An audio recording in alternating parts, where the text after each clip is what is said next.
Bendita seja a Trindade, para sempre seja bendita. Livro Suma Demoníaca do Padre José Antônio Fortea. Apêndice 1. A mística cidade de Deus. Ao falar do pecado dos demônios, é necessário transcrever os escritos de algumas freiras franciscanas do século XVII. A venerável Soror Maria de Jesus de Ágreda, 1602 a 1665, que afirmou ter recebido revelações sobre este tema. O trabalho que nos fala dessas revelações foi intitulado A Mística Cidade de Deus. É surpreendente meditar sobre estes parágrafos escritos por uma humilde freira que nunca estudou teologia. É impressionante ver como as questões mais complexas e profundas da demonologia foram reveladas por Deus a essa humilde freira. Apresentamos a seguir as passagens essenciais relativas ao pecado dos demônios. Então agora não são questões, são números dos livros dela. Livro 1, capítulo 7, número 82, da mística cidade de Deus. Da terra, diz Moisés, que estava vazia, e não o diz do céu, porque neste criou os anjos. Disse Deus, seja feita a luz, e foi feita a luz. Porque não fala só da luz material, senão também das luzes angélicas ou intelectuais. E não se recordou mais claramente que fazê-los conhecer sob este nome, pela condição tão fácil dos hebreus em contribuir à divindade as coisas novas e de menor apreço que os espíritos angélicos. Mas foi muito legítima a metáfora da luz para significar a natureza angélica, e misticamente a luz da ciência e graça com que foram iluminados em sua criação. Tinha de dividir logo o Senhor a luz das trevas e chamar a luz dia e as trevas noite. E isto não sucedeu só entre a noite e o dia naturais, mas entre os anjos bons e maus, que os bons deu a luz eterna de sua vista e o chamou dia, e o dia é eterno. E aos maus chamou noite do pecado, e foram arrastados para as eternas trevas do inferno, para que todos entendamos quão justas andaram a liberalidade misericordiosa do Criador e vivificador, e a justiça do retíssimo juízo no castigo. Número 83. Foram os anjos criados no céu em pírio e em graça, para que com ela precedesse o merecimento ao prêmio da glória. Que ainda que estivessem no lugar dela, não se lhes tinha mostrado a divindade cara a cara e com clara notícia, até que com a graça o mereceram os que foram obedientes à vontade divina.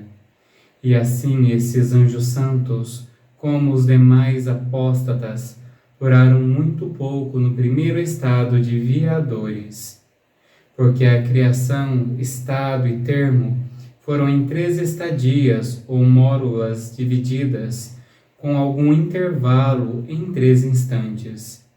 No primeiro foram todos criados e enfeitados com graça e dons, tornando formosas e perfeitas criaturas. Aí, nesse instante, seguiu-se uma mórula em que a todos foi proposta e intimada a vontade de seu Criador, e se lhes estabeleceu lei e preceito de fazer, reconhecendo-o por Supremo Senhor, e para que cumprissem com o fim para que os tinha criado. Nessa mórula, estadia ou intervalo, sucedeu entre São Miguel e seus anjos, com o dragão e os seus, aquela grande batalha que diz São João no capítulo 12 de Apocalipse. E os bons anjos, perseverando em graça, mereceram a felicidade eterna, e os inobedientes, levantando-se contra Deus, mereceram o castigo que têm. Número 84. Posto que nessa segunda mórola pôde suceder tudo muito brevemente, segundo a natureza angélica e o poder divino, entendi que a piedade do Altíssimo se deteve um pouco e que por algum intervalo apresentou-lhes o bem e o mal, a verdade e a falsidade, o justo e o injusto, sua graça e amizade e a malícia do pecado e inimizade de Deus, o prêmio e o castigo eterno e a perdição para Lúcifer e os que lhe seguissem. E sua majestade mostrou-lhes o inferno e suas penas, e eles viram tudo que em sua natureza tão superior e excelente todas as coisas se podem ver, como elas em si mesmas sendo criadas e limitadas, de sorte que, antes de cair da graça, viram claramente o lugar do castigo, e embora não conhecessem por esse modo o prêmio da glória, tiveram dela outro conhecimento, e a promessa manifesta e expressa do Senhor, com que o Altíssimo justificou sua causa e agiu com suma equidade e retidão. E porque toda essa bondade e justificativa não bastou para deter Lúcifer e seus seguidores, foram como pertinazes castigados e lançados na profundeza das cavernas infernais, e aos bons confirmados na graça e glória eterna. E isto tudo foi no terceiro instante, em que se conheceu de fato que nenhuma criatura, exceto Deus, é impecável por natureza. Número 85. Segundo a má inclinação que então teve Lúcifer, acometeu o desordenadíssimo amor por si mesmo, e passou a ver-se com maiores dons e formosura de natureza e graça que os outros anjos inferiores. Neste conhecimento deteve-se demasiado, e o agrado que teve de si mesmo retardou-lhe e o entibiou no agradecimento que devia a Deus, como a causa única de tudo o que tinha recebido. E voltando-se a remirar, deleitando-se novamente de sua formosura e graça, passou a atribuí-las e amá-las como suas. E esse amor próprio desmedido não só o fez engrandecer-se com o que tinha recebido de outra virtude superior, como também o forçou a invejar e cobiçar outros dons e excelências alheias que não tinha. E porque não as pôde conseguir, concebeu ódio mortal e indignação contra Deus, que do nada o tinha criado, e contra todas as suas criaturas. Questão número 86. Daqui se originaram a desobediência, presunção, injustiça, infidelidade, blasfêmia e quase uma espécie de idolatria, porque desejou para si a adoração e reverência devidas a Deus. Blasfemou de sua divina grandeza e santidade, faltou a fé e lealdade que devia, pretendeu destruir todas as criaturas e presumiu que poderiam tudo isto e bem mais. E assim sempre sua soberba sobe e persevera, embora sua arrogância seja maior do que sua fortaleza, porque nessa não pode crescer, e no pecado um abismo chama o outro abismo. O primeiro anjo que pecou foi Lúcifer, como consta do capítulo 14 de Isaías, e esse induziu a outros a que lhe seguissem, e assim se chama príncipe dos demônios, não por natureza, que por ela não pôde ter esse título, senão pela culpa. E os que pecaram não foram de uma só ordem ou hierarquia, pois de todas caíram muitos. Número 87.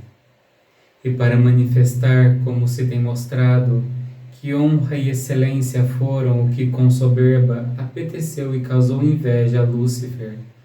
Advirto que, como nas obras de Deus há equidade, peso e medida, antes que os anjos se pudessem inclinar a diversos fins, determinou sua providência lhes manifestar, imediatamente após sua criação, o fim para que os tinha criado de natureza tão elevada e excelente. E de tudo isso tiveram ilustração dessa maneira. Em primeiro lugar, tiveram conhecimento muito expresso do ser de Deus, uno em substância e trino em pessoas, e receberam ordem de que os adorassem e revivessem como seu Criador e sumo Senhor, infinito em seu ser e com alguma diferença, porque os anjos bons obedeceram por amor e justiça, rendendo o seu afeto de boa vontade, admitindo e crendo que estava nas suas forças e obedecendo com alegria. Mas Lúcifer rendeu-se por padecer-lhe ser impossível o contrário, e não o fez com caridade perfeita, porque dividiu a vontade em si mesmo e na verdade infalível do Senhor. E isto fez com que o mandato se lhe tornasse algo violento e dificultoso, e não o comprimiu com afeto cheio de amor e justiça. E assim se dispôs para não perseverar nele, e embora não lhe tivesse a graça essa frouxidão e tibieza, em fazer estes primeiros atos com dificuldade, começava aqui a sua má disposição, porque sofreu alguma debilidade e fraqueza na virtude e espírito, e sua formosura não resplandeceu como deveria. E a meu parecer, o efeito que fez em Lúcifer essa frouxidão e dificuldade foi semelhante ao que faz na alma um pecado venial advertido. Mas não afirmo que pecou venial nem mortalmente então, porque cumpriu o mandato de Deus. Mas foi remisso e imperfeito esse cumprimento, mais por o compelir à força da razão do que por amor e vontade de obedecer, e assim se dispôs a cair. Número 88. Em segundo lugar, manifestou-lhes Deus tinha de criar uma natureza humana e criaturas racionais inferiores, para que amassem, temessem e reverenciassem a Deus como a seu autor e bem eterno, e que a essa natureza tinha de favorecer muito, e que a segunda pessoa da mesma Trindade Santíssima se tinha de humanizar e se fazer homem, elevar a natureza humana à união hipostática e pessoa divina, e que aquele suposto homem e Deus tinham de reconhecer por cabeça não só enquanto Deus, mas também enquanto homem, e lhe tinham de reverenciar e adorar, e que os próprios anjos tinham de ser inferiores em dignidade e graças, e seus servos, e deu-lhes compreensão da conveniência e equidade, justiça e razão que havia nisto, porque a aceitação dos merecimentos previstos daquele homem e Deus tinha-lhes merecido a graça que possuíam e a glória que possuiriam, e que para a glória dele próprio tinham sido criados eles e todas as outras criaturas se-lo-iam, porque a todos tinha de ser superior, e todas as que fossem capazes de conhecer e gozar de Deus tinham de ser povo e membros daquela cabeça, para reconhecer-lhe e reverenciar-lhe, e de tudo isto deu logo mandato aos anjos. Número 89. A esse preceito todos os obedientes e santos anjos se renderam e prestaram assentimento e obséquio com humildade e amoroso afeto de toda a sua vontade. Mas Lúcifer, com soberba e inveja, resistiu e provocou aos anjos, seus seguidores, para que fizessem o mesmo, como de fato fizeram, seguindo a ele e desobedecendo ao divino mandamento, persuadindo-lhes o mau príncipe que seria sua cabeça e que teria um principado independente e separado de Cristo. Tanta cegueira pôde causar no anjo a inveja e a soberba, e um afeto tão desordenado que fosse causa e contágio para transmitir a tantos o pecado. Número 90. Foi aqui a grande batalha que São João diz ter acontecido no céu, porque os anjos obedientes e santos, com ardente zelo de defender a glória do Altíssimo e a honra do previsto Verbo encarnado, pediram licença e como beneplácito ao Senhor para resistir e contradizer o dragão. E lhes foi concedida essa permissão. Mas nisso sucedeu outro mistério.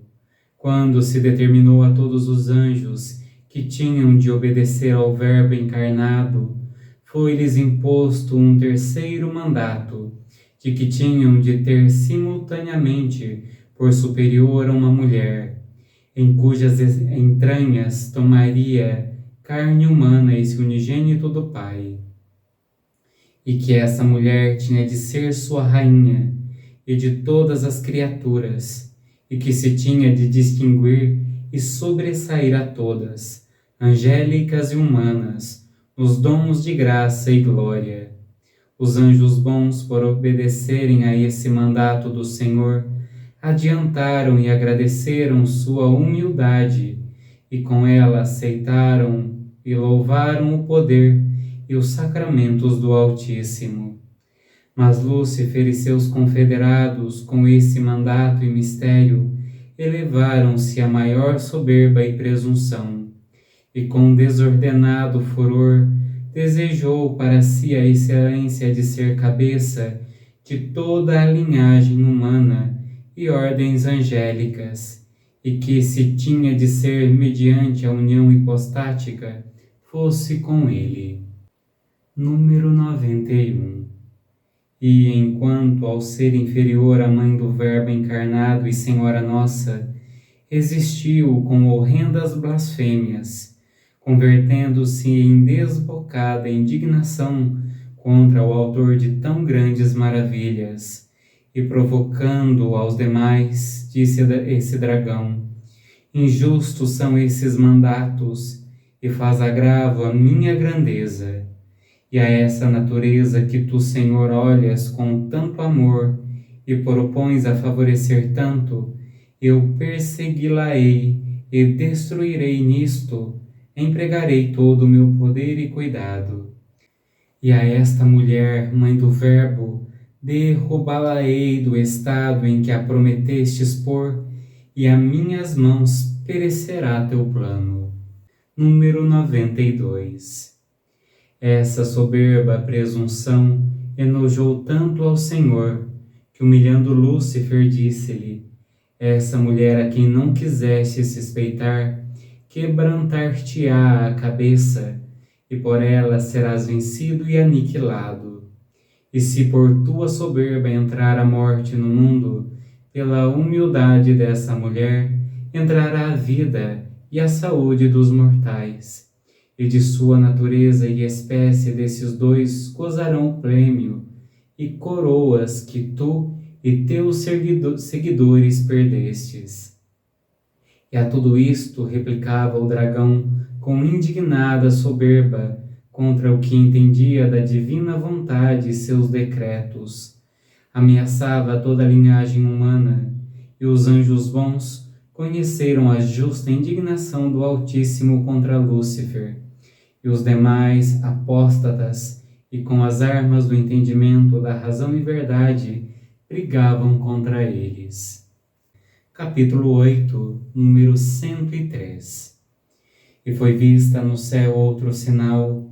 Avistou-se um dragão grande e vermelho, que tinha 7 cabeças e 10 cornos, e 7 diademas em suas cabeças. E com a cauda arrastava a terceira parte das estrelas do céu, e lançou-as à terra. Após o que está dito, se seguiu o castigo de Lúcifer e seus aliados, porque as suas blasfêmias contra aquela assinalada mulher seguiu-se a pena de achar-se convertido de anjo formoso em dragão feroz e horroroso, aparecendo também no sinal sensível e exterior figura, e levantou com furor 7 cabeças, que foram 7 legiões ou esquadrões, em que se dividiriam todos os que lhe seguiram e caíram. E a cada principado ou congregação destas lhe deu sua cabeça, ordenando-lhes que pecassem e tomassem por sua conta incitar e mover os 7 pecados mortais, que comumente se chamam capitais, porque neles estão contidos os demais pecados, e são como cabeças dos bandos que se levantam contra Deus. Estes são soberba, inveja, avareza, ira, luxúria, gula e preguiça, que foram 7 diademas com que Lúcifer, convertido em dragão, foi coroado, dando-lhe o Altíssimo este castigo, e o tendo negociado ele como prêmio de sua horrível maldade, para si e para seus anjos confederados, que a todos foi determinado castigo e apenas correspondentes à sua malícia, e a teriam sido autores dos 7 pecados capitais. Número 104. Os 10 cornos da cabeça são os triunfos da iniquidade e malícia do dragão, e a glorificação e exaltação arrogante e vã que ele se atribui a si mesmo na execução dos vícios. E com estes depravados afetos, para conseguir o fim de sua arrogância, ofereceu aos infelizes anjos sua depravada e venenosa amizade, e fingidos principados, maiorias e prêmios. E essas promessas cheias de bestial ignorância e erro foram a cauda com que o dragão arrastou a 3ª parte das estrelas do céu, que os anjos estrelas eram, e se perseverassem, iluminariam depois com os demais anjos justos, como o sol, em perpétuas eternidades. Mas lançou-os na terra o castigo merecido de seu infortúnio até o centro dela, que é o inferno, onde carecerão eternamente de luz e de alegria. Capítulo 9, número 109. Que aconteceu no céu uma grande batalha. Miguel e seus anjos brigavam com o dragão, e o dragão e seus anjos brigavam. Tendo manifestado o Senhor o que está dito aos bons e maus anjos, o santo príncipe Miguel e seus colegas, pela divina permissão, brigaram com o dragão e seus seguidores. E foi admirável essa batalha, porque se brigava com os entendimentos e vontades. Livro 1, capítulo 9, número 110. O que em seu pensamento feria as gentes foi trazido aos infernos, como diz Isaías, capítulo 14, ao profundo do lago, e seu cadáver entregue à podridão e ao verme de sua má consciência. E se cumpriu em Lúcifer tudo quanto disse naquele lugar o profeta Isaías, capítulo 14. Nós vamos passar agora para o apêndice 2, o Leviatã e Behemoth. Deus abençoe.